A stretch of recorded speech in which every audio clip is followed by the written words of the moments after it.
Happy New Year to all of you and hello everyone, welcome back to my channel Moms by Audrey। তো তোমরা সবাই কেমন আছো? আশা করি সবাই খুব ভালো আছো আর আমরাও ভীষণ ভালো আছি।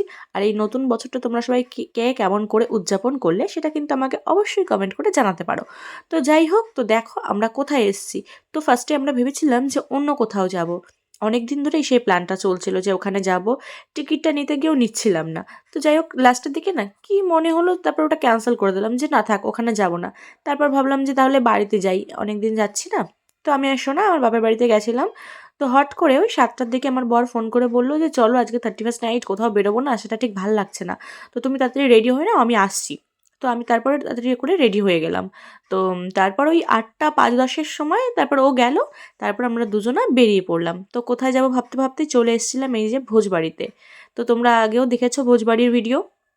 তো দেখো যে জায়গাটা দেখছো, এখানে কিন্তু আগে ফাঁকা ছিল, এখানে আমি দাঁড়িয়ে ভিডিও করেছিলাম আমি। তো এখন দেখো এখানে অনেক চেয়ার টেবিল বা এখানে সাইডে এই কাজ টাজ লাগিয়েছে, সুন্দর বসার জায়গাটা করে দিয়েছে এখানে। তো এবার এখানে একটু টুকটাক করে ভিডিও করে নিচ্ছিলাম। তারপর যাব হচ্ছে ভেতরে। তো চলো ভেতরে যাওয়া যাক। এই যে ভেতরেও চলে এসেছি, দেখো এবার একটা জায়গা নিয়ে এই যে বসে পড়েছি। এবার ভাবছিলাম কি খাবো, আর উনি কোনোদিন কোনো কিছুর দায়িত্ব নেবে না যে যা খুশি তুমি দিয়ে দাও এরকম। সেটা যদি বাড়িতে হোক বা যেখানেই হোক, বাড়িতেও তাই, কি রান্না করবো তোমার যেটা খুশি এরকম, আর রেস্টুরেন্টে গেলেও কি অর্ডার করবো তোমার যেটা খুব পছন্দ হয় তুমি করো। তো যাই হোক, দুজনে ভেবেছিলাম যে তাহলে মাটন বিরিয়ানি আর চিকেন চাপ নেবো। তো ওয়েটার বললো যে বিরিয়ানিটা শেষ হয়ে গেছে। তো তারপর কী নেব, তারপর আমরা অপেক্ষা করছিলাম ওয়েটারের, যেহেতু উনি আর একদিকে ব্যস্ত ছিলেন। তো যাই হোক, আসার পর আমরা অর্ডার করে দিয়েছিলাম। তো বললো যে 15 মিনিট বসতে হবে। তারপর ওয়েট করছিলাম, আর এদিকে টুকটাক করে ছবি তারপরে ভিডিও তুলে নিচ্ছিলাম। তো যাই হোক দেখো, ফাইনালি আমাদের খাবারটা চলে এসছে। দিদিটা নিয়ে এসছে 2টো মিক্সড ফ্রাইড রাইস ছিল, আর 2টো চিলি চিকেন ছিল, আর একটা গ্রিন স্যালাড ছিল। তো এই যে এখানে উনি সার্ভ করছে। তো আমি বললাম যে তাহলে আগে প্লেটে নেওয়ার আগে আগে তুমি এখানে একটুখানি সাজিয়ে দাও, আমি একটু ছবি তুলবো। তো এই যে ধোয়া ওঠা রাইস আর ধোয়া ওঠা চিলি চিকেন, তো এর কম্বিনেশনটা অসাধারণ লাগে। কার কার এই কম্বিনেশনটা ভালো লাগে সেটা কিন্তু আমাকে অবশ্যই কমেন্ট করে জানিও। তো যাই হোক, এই যে আমার বর এদিকে সব সাজিয়ে দিচ্ছিল, এবার আমি ছবি তুলবো। তো যাই হোক, এর মধ্যেই আমার ছবি তোলা টোলা সব কমপ্লিট হয়ে গেছে। এবার হচ্ছে খাবার পালা। তো এই যে যার যার খাবারটা শেষে সাইড করে নিচ্ছিলাম। আর আমি বললাম স্যালাডের ওপর আমি লেবুটা চিপে দিয়েছি। তো বললাম যে তুমি এখানে দেখো গোলমরিচ গুঁড়ো আর নুন আছে, তো এটা একটু ছড়িয়ে দাও। তো সেটাই করছিল, তাহলে বেশ ভালো লাগে স্যালাডটা খেতে। তো আমি এই যে টিস্যু দিয়ে, যেটা ফার্স্ট কাজ আমার সেটা হচ্ছে প্লেট চামচ এগুলো পরিষ্কার করা। এই যে পরিষ্কার করে আমি এদিকে সাইড করে নিচ্ছিলাম। আর উনি একটু ইতস্তত বোধ করছিল, কারণ এই খাবারটা উনি ঠিক ক্যামেরার সামনে পছন্দ করেন না। তো এই যে বলছিল যে এটা বন্ধ করে, আমি বললাম দাঁড়াও একটু করি।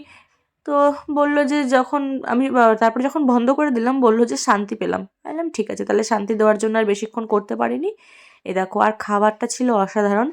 যতবার গেছি আর যতবার যে কোনো খাবারই ট্রাই করি না কেন, সত্যিই খুব সুন্দর ছিল খেতে। তো ঠিক আছে, খাওয়া যাক।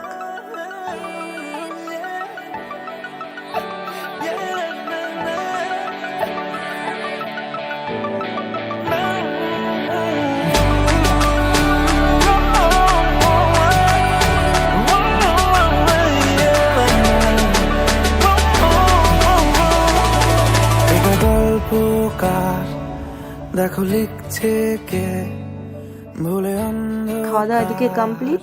আর এই যে দুজনের পাতে অল্প অল্প রয়ে গেছে, আর পাচ্ছিলাম না, আর খেয়ে খুব ঝাল লেগে গেছিলো, যেহেতু আমরা দুজনেই কেউই ঝাল খাই না। তো চিলি চিকেন যেহেতু একটু ঝাল তো হবেই, তো সেই জন্য ঝাল খেয়ে আমাদের এই যে এরকম অবস্থা। তো বারবার করে জল আর শশা খাচ্ছিলাম। তো এই যে উনি এদিকে শশা টশা খাচ্ছে, আর আমি এদিকে জল খাচ্ছিলাম। তো এইদিকে আমাদের সব কিছু খাবার দাবার ডান। এবার আমরা বেরোবো। তো এইদিকে আমরা একটু ছোট্ট করে ভিডিও করে নিয়েছিলাম, আর তখন ছবি তোলা হয়নি। তো সেই জন্য খাবার দাবার খেয়ে তারপর এখানে আমরা ছবি টবি তুলে নিচ্ছিলাম। একটু বাড়িতেও ফোন করেছিলাম যে ছেলেটা কী করছে, বললো যে ও খেলা করছে। তাই জন্য আমরা কোনো আর প্রবলেম হচ্ছিল না যে তাড়াতাড়ি যেতে হবে বা কিছু। তো যাই হোক, আমরা দিকে বিল টিল পেমেন্ট করে এই যে বেরিয়ে পড়েছি। আর খাবার পর আরও বেশি যেন ঠান্ডা লাগছিল। আর এই ডান দিকে হচ্ছিল পুষ্প মেলা, ভেবেছিলাম যে যাবো, কিন্তু তখন ওই 10:30 মতো বাজে, দেখি বন্ধ হয়ে গেছে। কটার সময় এক্স্যাক্ট বন্ধ হয় সেটা আমি ঠিক জানি না। তো আর এদিকে বাদিকে 31st নাইট হিসেবে কিনা জানি না, এদিকে প্রোগ্রাম চলছিল, ফাংশন মতন হচ্ছিল। দেখো লিখছে কে। তো আমরা তো এইভাবেই 31st নাইট কাটালাম। তোমরা কি কেমন করে কাটালে সেটা কিন্তু আমাকে অবশ্যই কমেন্ট করে জানিও। তো আর একটা জিনিস তোমাদের দেখাবো, চলো এবার যাওয়া যাক এইদিকে। এই দেখো এদিকে এই যে এই ফাংশনটা চলছিল, আর এখানে এই যে এই মেয়েটা এখানে গান করছিল। তখন মিউজিকটা অফ ছিল যদিও, আর ভীষণ ভিড় ছিল। এই সাইডটাতে অনেক মানুষ ছিল ওখানে। হাঁটতে চাই কয়েক পা তোর সাথে, এগিয়ে দে, এগিয়ে দে। দেখো যেটা তোমাদের দেখাবো বলেছিলাম, তো দেখো জাস্ট রাস্তাটা দেখো, এখানে ফাঁকা জায়গাটা কিরকম পরিমাণে কুয়াশা পড়েছে, যে কোনো সময় একটা মানে মারাত্মক অ্যাক্সিডেন্ট হয়ে যেতে পারে। তো সেই জন্য গাড়িটা বারবার ওখানে সিগন্যাল দিচ্ছিল যে ওখানে গাড়ি আছে, নাহলে কিচ্ছু বোঝা যাচ্ছিল না। আর দেখো পেছনটা কি পরিমাণে কুয়াশা, যত এগিয়ে যাচ্ছে তত বাড়ছে। তো যাই হোক, তোমরা সবাই খুব ভালো থেকো, সবাইকে খুব ভালো রেখো, আর দেখা হবে খুব শিগগিরই নতুন আরো একটি ব্লগে তোমাদের সাথে। ততক্ষণের জন্য টাটা, বাই। দেখো পড়ছে কে ঘুমের কথা, দেশে ঘুরছে কে, এটা গল্পকার। দেখো পড়ছে কে ঘুমের কথা, দেশে ঘুরছে কে, কিছু আবদারের জানি নেই মানে, তোর সঙ্গে আজ আমাকে নে, এগিয়ে দে, এগিয়ে দে, তুই এক পা এগিয়ে দে, হাঁটতে চাই